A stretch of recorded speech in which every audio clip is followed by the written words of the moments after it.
जय गुरुदेव। ज्योतिष विद्या के अध्ययन की इस यात्रा में एक बार पुनः आपका स्वागत है। आज के इस सत्र में हम आपके सामने बात करने वाले हैं हमारी कुंडली के अंदर बनने वाले धन योग के संबंध में। धन योग हमारे जीवन की प्रमुख आवश्यकता है। व्यक्ति को अपने जीवन में रोटी, कपड़ा, मकान और उसके साथ मनोरंजन, तीर्थ यात्रा अथवा किसी भी प्रकार के आयोजन को संपन्न करने के लिए धन की परम आवश्यकता होती है। हालांकि सभी महापुरुषों ने अपने उपदेशों में, अपने प्रवचनों में ये बात स्पष्ट रूप से हमें कही है कि व्यक्ति को अपने जीवन में धन को बहुत ज्यादा मूल्य नहीं देना चाहिए। किंतु इस बात को भी हम सभी भली भांति जानते हैं कि बगैर धन के हमारे जीवन के कार्य संपन्न नहीं हो सकते। तो सचमुच में महापुरुषों ने जो कहा है वो धन के प्रति हमारी रही हुई एक प्रकार की जो आसक्ति होती है उसके संदर्भ में कहा है। आप धन का उपयोग करें, इसमें महापुरुषों ने कहीं मना नहीं किया। आप धन अर्जन करें, इसमें उन्होंने कहीं मना नहीं किया। महापुरुषों ने जो बात कही है वो केवल इस बात को लेकर के कही है कि हमारे मन में धन के प्रति जो आकर्षण होता है, धन के प्रति जो एक प्रकार की आसक्ति होती है, एक प्रकार का जो गृध्य भाव होता है वो खराब है। और ये सच्चाई है, जिस व्यक्ति के भीतर में धन के प्रति गृध्य भाव होगा, आसक्ति होगी, ऐसा व्यक्ति कितना ही धन प्राप्त कर ले, उस धन का वो सदुपयोग नहीं कर पाता, अपितु कृपण बन के न स्वयं उस धन का उपभोग करता है, न दूसरों को करने देता है। उस धन का स्वयं उपभोग भी नहीं करता, न उसका वितरण करता है, और न उस धन से वो जीवन के अंदर किसी प्रकार का अच्छा कार्य कर पाता है। इस प्रकार का जो भाव हमारे भीतर में रहता है धन के प्रति, वो भाव खराब है। और उस भाव के प्रति ही महापुरुषों ने हम लोगों को सजग किया है। तो धन की परम आवश्यकता मनुष्य को अपने जीवन में कदम कदम पर पड़ती है। तो आज उसी संदर्भ में हम बात करेंगे कि हमारी कुंडली के अनुसार हमारे जीवन में धन का योग कितना बलवान है, अर्थात किस हद तक हम लोग धनवान बन सकेंगे अथवा नहीं बन सकेंगे। धन योग के लिए हमारे को अपनी कुंडली के अंदर क्या क्या चीजें आवश्यक होती हैं, इस संबंध में आज हम बात करेंगे। चलिए प्रारंभ करते हैं। हमारी कुंडली के अंदर बनने वाला धन योग कैसे बनता है, उसका क्या परिणाम होता है, और आप अपने जीवन में कितने धनवान बन सकेंगे, इस बात को आपकी कुंडली के अनुसार जांचते हैं।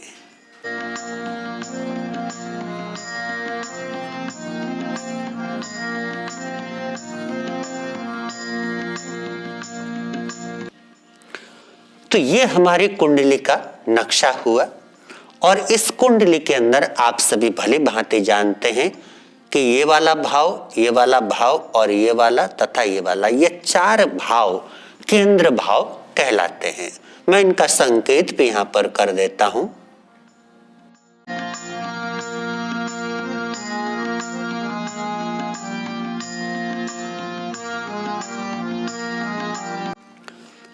तो यहां पर मैंने संकेत कर दिया है कि हमारे ये जो चार भाव हैं ये केंद्र भाव कहलाते हैं।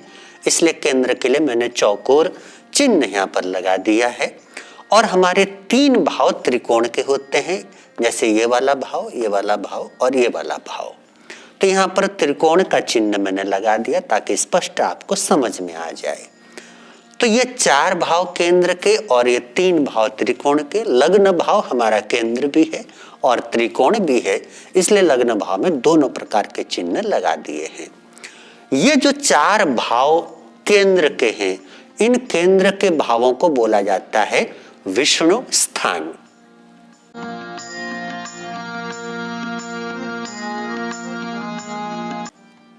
केंद्र के 4 भावों को विष्णु स्थान कहा जाता है और त्रिकोण के जो 3 भाव हैं इनको लक्ष्मी स्थान कहा जाता है। आपकी कुंडली के अंदर केंद्र और त्रिकोण के जो भाव हैं अर्थात इनके जो स्वामी हैं उन स्वामियों के संबंध के आधार पर आपकी कुंडली में धन योग निर्मित होगा।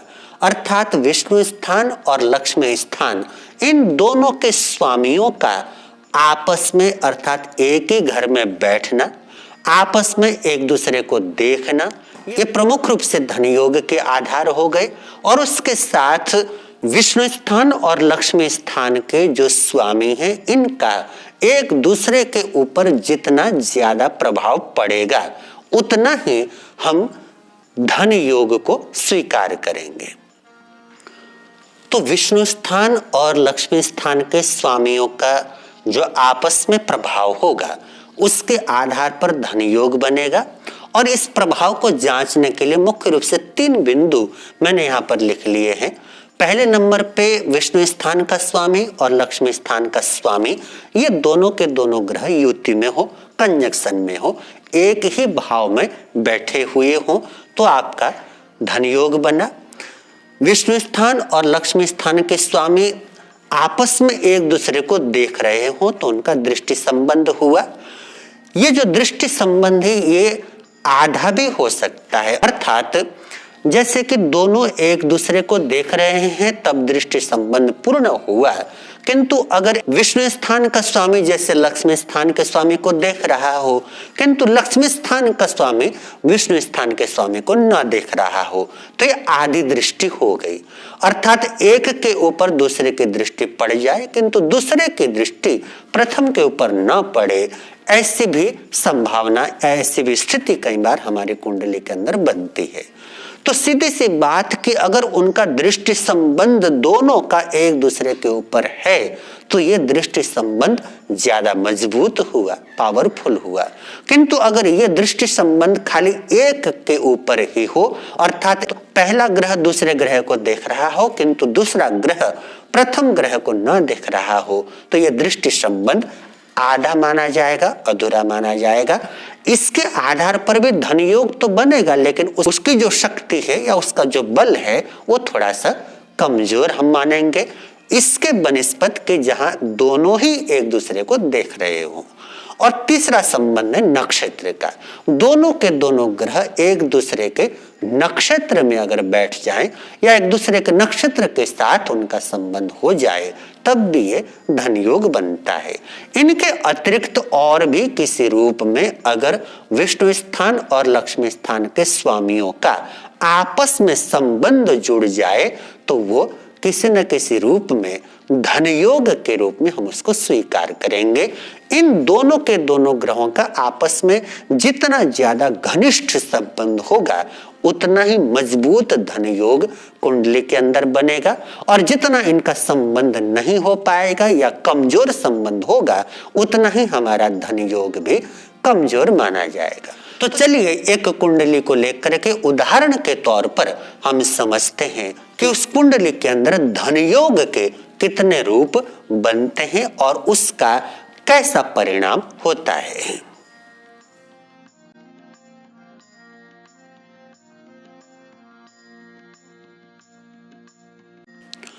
तो मेष लग्न की ये कुंडली है और इस कुंडली के अंदर देखिए जो विष्णु स्थान अर्थात केंद्र के जो भाव हैं वहां पर केंद्र में मेष राशि है, लग्न में मेष राशि है तो यहाँ का अधिपति मंगल हुआ।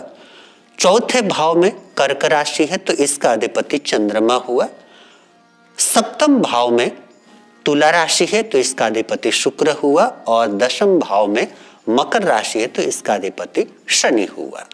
तो केंद्र के इन 4 भावों का संबंध त्रिकोण के अधिपतियों के साथ में कैसा होगा हम ये देखेंगे। क्योंकि लग्न केंद्र भी है और त्रिकोण भी है तो मंगल का मंगल के साथ तो संबंध होगा नहीं, तो इसको छोड़ के ये तीनों के तीनों केंद्र का संबंध त्रिकोण भावों के स्वामियों के साथ में हो।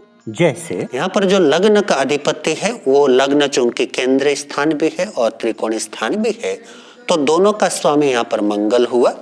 और यहाँ पर त्रिकोण का अधिपति पंचम राशि है, पंचम राशि का अधिपति सूर्य है, तो सूर्य यहाँ पर इस त्रिकोण का स्वामी हुआ। और इस त्रिकोण में नवम राशि जो कि धनु राशि है, धनु राशि का अधिपति बृहस्पति अर्थात गुरुदेव हैं। तो इनका आपस में कैसा संबंध है हम इसको जांचेंगे।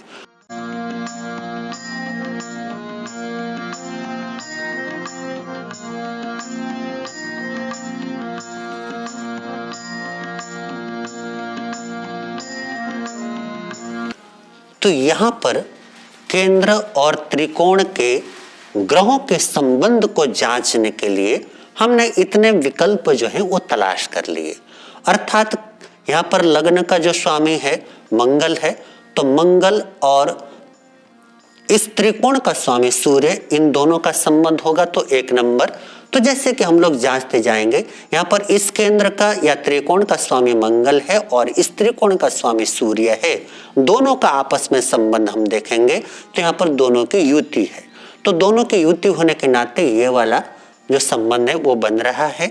उसके बाद मंगल और गुरु का संबंध है या नहीं हम इसको जांचेंगे। गुरु यहाँ पर अष्टम भाव में विराजमान है, न तो गुरु की दृष्टि मंगल के ऊपर है न मंगल की दृष्टि गुरु के ऊपर है, तो यहाँ पर ये कॉम्बिनेशन नहीं बन रहा है। उसके बाद मंगल और चंद्रमा का संबंध हम देखेंगे, तो चतुर्थ भाव के स्वामी चंद्रमा यहाँ पर लग्न भाव में जाकर के विराजमान है।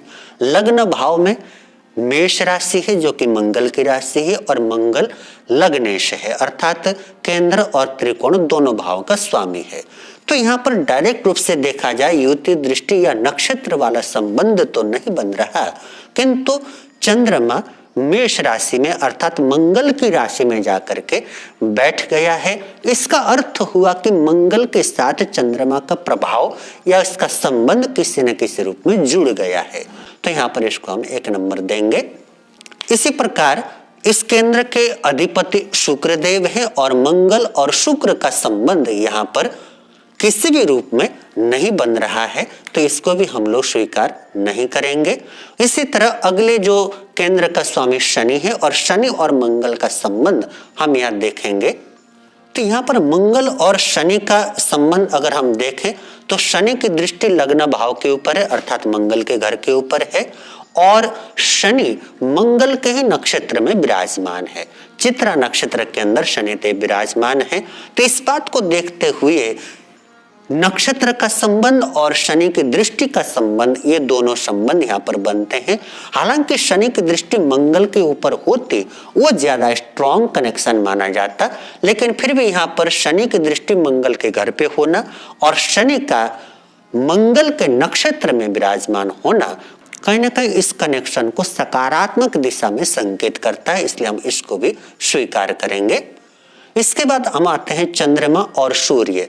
इस केंद्र के स्वामी चंद्रमा है और इस त्रिकोण के स्वामी सूर्य हैं, तो इन दोनों का आपस में कोई संबंध बनता है अथवा नहीं बनता, इसको हम देखें तो इनका आपस में दृष्टि संबंध भी नहीं है, युति संबंध भी नहीं है और इनका नक्षत्र संबंध भी नहीं है, तो हम इसको भी काट देंगे। चंद्रमा के साथ गुरु का संबंध खोजते हैं। इस केंद्र के अधिपति चंद्रमा हो गए और इस त्रिकोण के अधिपति गुरु हो गए, तो क्या चंद्रमा और गुरु का कोई कनेक्शन यहाँ पर बन रहा है? अगर हम देखें युति तो है नहीं, दृष्टि संबंध में इन दोनों का आपस में नहीं है, तो इसको भी हम काट देंगे।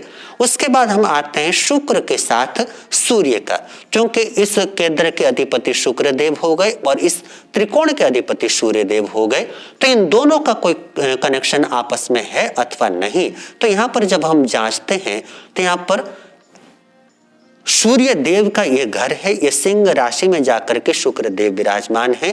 इनका दृष्टि संबंध तो नहीं है, लेकिन शुक्र का विराजमान होना सूर्य देव के घर में कहीं ना कहीं इसका एक संबंध बना देता है। इसको बहुत स्ट्रॉन्ग संबंध तो नहीं कहेंगे, लेकिन संबंध है, इसलिए हम इसको स्वीकार कर लेंगे। उसके बाद शुक्र और गुरु का कोई कनेक्शन यहाँ पर बनता है अथवा नहीं बनता, इस बात को अगर हम जांचें तो यहाँ पर पंचम भाव में शुक्र है और अष्टम भाव में गुरु है। दोनों का न तो युति संबंध है, न दृष्टि संबंध है और न ही इनके नक्षत्रों का संबंध है, तो इसको भी हम काट देंगे। इसी प्रकार यहाँ पर शनि और सूर्य का संबंध अगर हम खोजें, इस केंद्र के अधिपति शनिदेव हो गए और इस त्रिकोण के अधिपति सूर्यदेव हो गए, तो शनि और सूर्य का न तो युति संबंध है न दृष्टि संबंध है, तो यहाँ पर किसी भी प्रकार से शनि और सूर्य का संबंध नहीं है, तो हम इसको काट देंगे। शनि और गुरु का संबंध अगर हम देखें तो यहाँ पर शनि की दृष्टि गुरु के घर के ऊपर पड़ रही है, और लेकिन गुरु की दृष्टि किसी भी रूप में न शनि के ऊपर पड़ रही है न शनि के घर के ऊपर पड़ रही है। तो जैसा कि पहले ही मैं बता चुका हूं कि इसको बहुत स्ट्रॉन्ग कनेक्शन तो नहीं कहेंगे, लेकिन कनेक्शन नहीं है ऐसा भी नहीं कहेंगे, इसलिए इसको भी हम लोग 1 नंबर स्वीकार कर लेते हैं। तो इस कुंडली के अंदर हमने जिसको राइट लगाया है उनको अगर गिने 1 2 3 4 5, हमारे को 5 नंबर इसमें प्राप्त हो गए। अर्थात इस कुंडली के अंदर धन योग की जो प्रबलता है वो लगभग 5 नंबर के समान है। कहने का तात्पर्य ये हुआ, ये हमारे कुंडली के अंदर धन योग के विकल्प हो गए। इन विकल्पों में से जितने ज्यादा नंबर आपको प्राप्त होंगे उतना ही बलवान धन योग आपके कुंडली के अंदर माना जाएगा, और इन विकल्पों में से जितने कम अंक आपको प्राप्त होंगे उतना ही कमजोर धन योग आपके कुंडली के अंदर माना जाएगा। तो यहाँ पर इस जातक के लिए 5 नंबर प्राप्त हो रहे हैं, और 5 नंबर प्राप्त होने का अर्थ है धन योग की जो प्रबलता है उसकी कुंडली के अंदर वो एक प्रकार से नॉर्मल स्थिति में है, एवरेज है, न बहुत ज्यादा न बहुत कम से कम यहाँ पर 4 अंक प्राप्त होने चाहिए। 4 अंक और 4 से ज्यादा जितने अंक प्राप्त हो जाएं उतना ही अच्छा धन योग आपके कुंडली के अंदर बनता है, और जितना अच्छा धन योग आपके कुंडली के अंदर बनेगा उतना ही सकारात्मक रिजल्ट उसके आपको प्राप्त हो सकेंगे। वहीं पर 4 से कम अंक अगर आपको प्राप्त होते हैं तो आप इस बात को स्वीकार करें कि आपकी जिंदगी में परिश्रम ज्यादा है, लाभ कम है, मेहनत ज्यादा है, आमदनी कम है। उसी अनुसार आपको अपना प्रयास करना होगा, अपना परिश्रम करना होगा। तो ये था आज का हमारा विषय धन योग के संबंध में। इन बातों को बड़े मनोयोग से अध्ययन करें, समझें और अपनी कुंडली के अंदर विश्लेषण करें कि आपके कुंडली में धन योग के कितने नंबर आपको प्राप्त हो रहे हैं। सत्य और धर्म के रास्ते पर आगे बढ़ते रहें। परमात्मा की असीम कृपा आपके ऊपर हमेशा बनी रहे। आज के लिए इतना ही। इतने प्रेम से मेरे शब्दों को सुना उसके लिए कृतज्ञ। आप सबके भीतर में विराजमान परमात्मा रूपी पवित्र आत्मा को मेरे कोटि कोटि नमन। जय गुरुदेव।